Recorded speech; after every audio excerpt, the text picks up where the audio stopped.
네, 이번 코너는 취재 파일입니다. 관심사가 큰 경제 이슈를 하나 골라 심층적으로 파헤쳐 봅니다. 이 주식시장에 삼성전자가 있다면 주택시장에선 서울이 바로 그런 존재일 겁니다. 이 전국 주택시장이 침체에 빠져도 서울만큼은 끄떡없을 거라는 말이 나올 정도로 이 서울은 주택시장의 대장주임이 분명한데요. 이런 서울 주택시장도 최근에 위태위태한 모습을 보이고 있어서 그 배경에 관심이 쏠리고 있습니다. 지금 서울 주택시장 상황 기업금융부 남승표 기자와 함께 진단해 보도록 하겠습니다. 네, 어서 오십시오. 안녕하십니까? 네, 이 주택시장에서 서울이 차지하는 위상이 가히 독보적이라고 할 수 있는데요. 집을 여러 채 소유하기보다 이 서울에서 아파트 하나를 보유하면서 똘똘한 한 차라고 부르는 사람들도 있고 또 지방에서 서울로 원정 매수까지 오는 사람들도 적지 않은 상황이죠. 그렇습니다. 주택시장에서 이제 서울이 차지하는 위상은 말씀하신 그대로입니다. KB부동산에서 조사한 아파트 중위 가격, 그러니까 이제 평균이라고 하면은 사실 조금 비싼 집이 과대평가가 되고 이럴 수 있기 때문에 네. 이제 딱 중간쯤에 위치한 가격이 어느 정도냐, 이걸 이제 중위 가격이라고 하는데요. 네. 중위 가격 중심으로 살펴보면 작년 3월 기준입니다. 서울의 아파트 중위 가격은 9억 5천만 원. 네. 그리고 수도권이 5억 6천만 원, 지방광역시가 3억 원, 지방도 지역이 2억 원으로 조사가 됐습니다. 그러니까 수도권하고 비교하더라도 거의 2배 가까이 차이가 나는 그런 위상을 가지고 있다. 네. 확인할 수 있고요. 네. 등락에 있어서도 강한 모습을 보였습니다. 직전 그 고점이었던 중위 가격이 얼마였나 봤더니 서울 같은 경우는 이제 지난 2022년 7월 10억 9천만 원이 고점이었는데 네. 작년 3월 한 1억 원 정도 하락해서 9억 5천만 원 정도가 됐고요. 근데 이제 같은 기간에 어떤 기간은 사실 조금 다릅니다만 네네. 수도권 같은 경우는 전고점이 7억 9천만 원이었는데 이제 5억 원대로 떨어졌으니까 이제 서울보다 한 3배 이상 많이 하락했다고 볼 수 있는 것이죠. 네, 네. 이런 이 서울 집값이 흔들린다는 게 쉽지 않을 것 같은데 서울 집값이 위태롭다라는 말이 나오는 이유가 뭡니까? 일단 공급 측면에서의 이상 신호가 포착이 됐습니다. 네. 최근 국토연구원에서 주택시장 공급 상황을 모니터링을 했었는데요. 지난해 공급 실적이 그 연평균, 그러니까 2005년에서부터 2022년까지의 어떤 공급 실적을 연평균으로 환산을 하고 이 장기 평균과 그 주택 공급 지표를 비교를 한 것인데요. 네네. 이게 지난해에 특별히 좀 많이 감소를 했습니다. 이게 이제 보니까 인허가가 74.2%, 착공이 47.3%. 지금 말씀드리는 건 전국 기준입니다. 네네. 준공이 73.9%로 지난해에 대체적으로 좀 공급이 부족했습니다.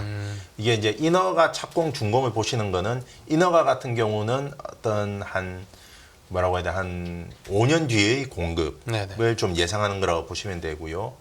착공은 이제 공사 기간이 보통 한 2년에서 3년 정도 걸리니까 3년 뒤의 공급이라고 생각하시면 되고, 준공 같은 경우는 바로 당장의 공급이라고 생각하시면 될 것 같습니다. 네네.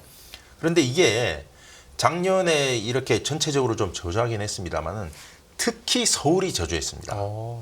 인허가 같은 경우를 보면은요, 예. 서울은 37.5% 연평균 대비입니다. 네네네. 착공은 32.7%, 준공이 42.1%로 전국 평균보다 훨씬 낮았습니다. 이게 이제 서울이 포함된 수도권으로 시야를 확장해서 보더라도요. 네. 수도권 같은 경우는 인허가가 한 69%, 착공 39%, 준공 82% 정도 되니까요. 네. 수도권과 비교하더라도 서울이 특히 공급이 작았다. 이렇게 말씀드릴 수 있겠습니다. 네. 이렇게 집을 잘 안 지으려고 하는 건 아무래도 주택 경기가 안 좋아서 그런 게 크겠죠. 국토연구원에서 공급 위축의 원인으로 이제 크게 제시한 것은 3가지입니다. 하나는 이제 다들 아시는 것처럼 2022년 하반기에 있었던 금리 인상 이후 고금리 국면이 이제 사실 상대적 고금리라고 해야겠죠. 이 고금리 국면이 좀 지속되고 있고요. 그다음 건설 원자재 가격이 많이 올랐습니다. 그래서 원가 상승 부분이 있고, 네. 그다음에 이제 주택 수요가 좀 위축이 됐죠. 주택 경기 위축. 요 3가지를 원인으로 들고 있는데요. 네. 국토연구원이 이제 살펴보니까 지금 현재 부동산 프로젝트 파이낸싱 사업장의 어떤 평균 금리가 10%대 상당한 비용을 물고 있는 거고 네. 건설공사비 역시 2021년에 전년 대비해서 한 13%, 14% 이렇게 올랐다고 합니다. 네, 네. 그리고 뭐 주택 경기를 보여줄 수 있는 게 이제 KB부동산의 주택 매매 가격 지수 변화율이 될 텐데요. 2022년 7월 이후 계속 마이너스 행진을 하고 있다고 합니다.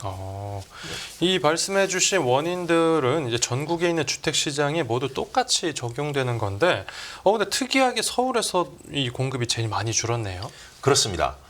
사실 서울은 앞서서 말씀드렸듯이 중위 가격도 높고 그다음 가장 이제 사업성이 좋은 지역으로 꼽히는 그런 곳입니다. 네. 그런데 작년에 공급 계획 대비 인허가 실적을 살펴보니까요. 네. 전국 기준으로는 그 인허가가 82.7%, 뭐 어느 정도 부족하긴 합니다만은 어느 정도 계획을 채웠다고 볼 수 있는데요. 네.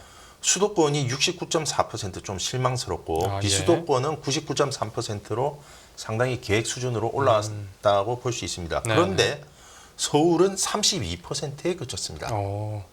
그러니까 가장 사업성이 좋다고 봐야 될 서울의 주택 인허가가 제일 작았고 사업성이 떨어진다고 볼 수 있는 지역이 오히려 좋았다는 겁니다. 그러니까 뭐 쉽게 말하자면 그러니까 집을 애초에 덜 지으려고 했는데 그 계획한 거에서도 서울에서는 3분의 1 정도밖에 삽을 못 떴다 이런 거군요. 그렇습니다. 네, 그런데 주택 경기가 안 좋아도 누군가는 집을 짓기는 지을 텐데 이 기왕 지을 거 웬만하면 다들 서울에 지으려고 하지 않겠습니까? 그렇습니다.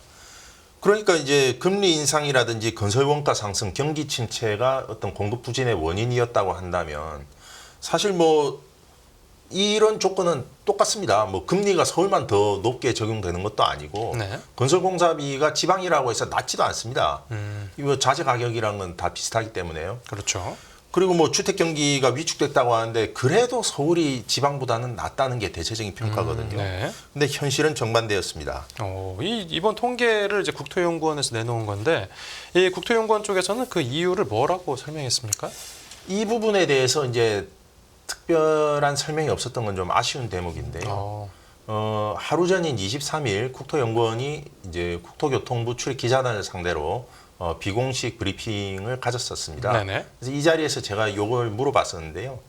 이제 그 담당 연구원의 이야기로는 서울이 이제 토지비가 좀 약간 더 비싸고, 네. 그 다음에 또 다른 분의 이야기는 정비사업 비중이 높다 보니까 어떤 조합 내에서의 갈등 이런 것들이 공급 부진의 원인이 아니었나 뭐 이런 이야기를 하시더라고요. 그 먼저 말씀하신 그 땅값이 비싸다는 건 원래 서울은 땅값이 비싸지 않습니까? 그렇습니다. 가장 사업성이 좋은 지역이기 때문에 원래 서울은 토지비가 다른 지역에 비해서 비쌉니다. 예. 그리고 이제 뭐 정비사업장 같은 경우도 사실 뭐 아시는 분들은 잘 아시겠지만 항상 보면 추진위원회, 비대위 뭐 이런 식으로 해서 이 정비사업이라는 게 예를 들어서 규모가 크면 클수록 다양한 참여 주체들의 이해관계가 이 엇갈리는 부분들이 많기 때문에 갈등 요소가 많습니다, 원래. 네. 근데 이제 특별히 그러면 지난해에만 유독 공급이 특히 그것도 서울의 어떤 주택 공급이 위축될 이유가 있었나 하는 부분을 설명하기에는 좀 모자라 보입니다. 그럼 대체 원인을 뭐 어디서 찾아야 되겠습니까? 뭐 이걸 뭐 정부의 국책연구원에서도 모르는 걸 뭐 제가 이렇게 말씀드리는 건 사실 좀 조심스러운 부분입니다만은 한 가지 이제 가설을 세워본다면 일단 사업성의 문제가 생긴 것이 아닌가. 예를 들어서 이제 그 특히 서울의 어떤 작년 실적 중에서도 이제 착공이 많이 줄어들었는데요. 이런 부분을 본다면은 이제 착공에 앞서서 이 인허가가 그럼 얼마만큼 줄어들었나 이제 이런 것들을 봐야 되는데 네. 인허가를 받아두고도 착공에 들어가지 못한다. 이건 뭐냐면 인허가는 보통 이제 땅을 사두고 나서 이제 받거든요. 그러면은 땅을 샀던 시점이 네. 그 시점에서 예상했던 주택 가격이 지금하고 너무 차이가 난다는 것이죠. 즉 더 과거에 비싸게 샀다는 겁니까? 그렇습니다. 사업성 예상을 완전히 잘못했기 때문에 지금에 와서 착공에 들어가지 못하는 게 아니냐.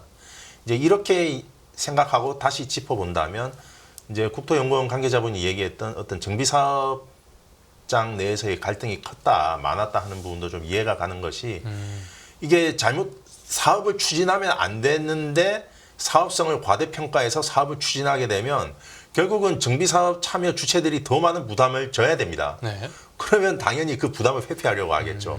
그러면 갈등은 늘어날 수밖에 없는 구조가 되는 겁니다. 네, 그러니까 결국 땅을 비싸게 주고 샀는데 뭐 집을 싸게 팔아야 되는 상황이니까 굳이 힘들여서 힘을 들여서 지어봐야 남는 게 없다. 뭐 이런 판단인 것 같습니다. 그렇습니다. 그런데 이게 무작정 미룰 수 있는 게 아닙니다. 그러면 뭐 그냥 자기가 땅을 사서 자기 돈으로 사서 사업성 나올 때까지 좀 기다리겠어. 이런 거면 뭐 본인의 어떤 기회비용만 들어가는 거 아니겠습니까? 예. 하지만 우리가 이제 최근 들어서 잘 알고 있는 어제 우리가 또 다루지 않았습니까? 그 부동산 프로젝트 파이낸싱 토지 구입 단계에서부터 이걸 일으켰기 때문에 이 돈은 기간에 제한이 있는 돈입니다. 네. 따라서 이 언젠간 갚아야 되고 반드시 끝내야 되는 사업들이거든요. 근데 문제가 뭐냐면 이 프로젝트 파이낸스 사업들의 만기가 올해와 내년에 집중되어 있다고 합니다. 이 서울에서도 이 조만간 미분양 사업장이 대량으로 정리될 거라는 전망이 나오는데 실제 그렇습니까? 이게 지금 최근에 이제 보도가 나온 겁니다만은 금융당국에서 이달 들어서 5대 금융지주를 비롯해서 이금융권들하고 면담을 하면서 PF 사업장 처리에 지금 속도를 내고 있다는 얘기들이 나오고 있지 않습니까? 네. 그러면 이게 무엇을 뜻하냐면요. 그 결국은 뭐 되는 사업은 돌리고 안 되는 사업은 정리한다는 건데 착공에 아예 못 들어간 사업장들 같은 경우는 뭐 사업성 없다 판단되면 경매를 할 것이고 네. 그 다음에 이제 사업성이 있다고 해서 이제 사업을 진행하게 되면 이제 착공이 들어가겠죠. 그 다음에 그 낮은 수준이지만 착공을 했던 사업장들 있지 않습니까?